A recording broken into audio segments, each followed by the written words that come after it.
বাংলাদেশ জাতীয়তাবাদী যুবদলের কেন্দ্রীয় কর্মসূচির অংশ হিসেবে ফরিদপুর জেলা ও মহানগর যুবদলের বিক্ষোভ মিছিল অনুষ্ঠিত হয়েছে।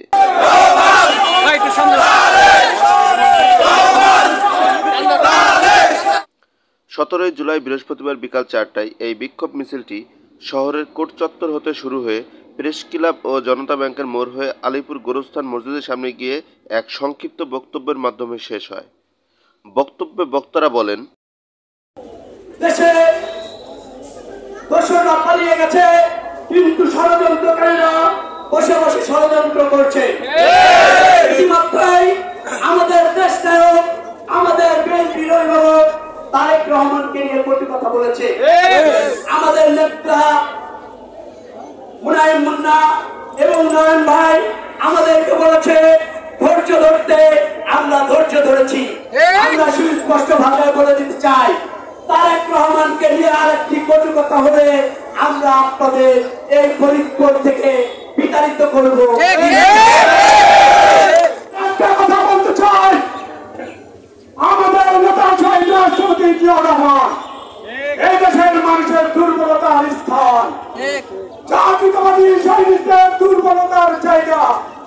সেই জিয়াউর রহমানের ছবি নিয়ে, জিয়াউর রহমানকে নিয়ে যারা কোনো করিয়েছে তাদেরকে সাবধান হয়ে যাওয়ার জন্য আজকের এই সমাবেশ থেকে আমি আহ্বান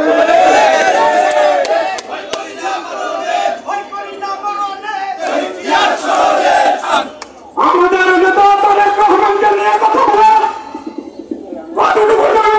তারেক রহমান সম্পর্কে এই দেশের জন্য, এই দেশের মানুষের জন্য যিনি সর্বোচ্চ ত্যাগ স্বীকার করেছেন, তারেক রহমানের মতো এত নির্যাতিত নেতা বাংলাদেশের ইতিহাসে আর জন্ম নেয়নি। এই তারেক রহমানকে সেইভাবে নির্যাতন করেছে, এই তারেক রহমান এই দেশের মানুষের দিকে আজকে হাজার হাজার মাস দূরে অবস্থান করছে। তিনি মা ছাড়া, ভাই ছাড়া, সন্তান ছাড়া এই দেশের মানুষের কথা চিন্তা করে আজকে নির্বাচনে জীবন যাপন করছে।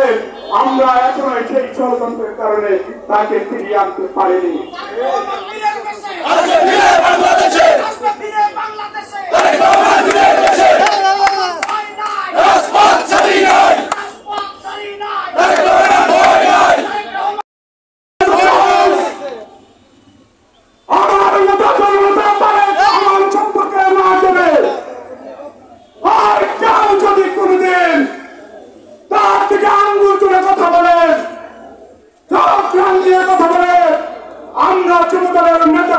কিন্তু আর ঘরে বসে থাকতে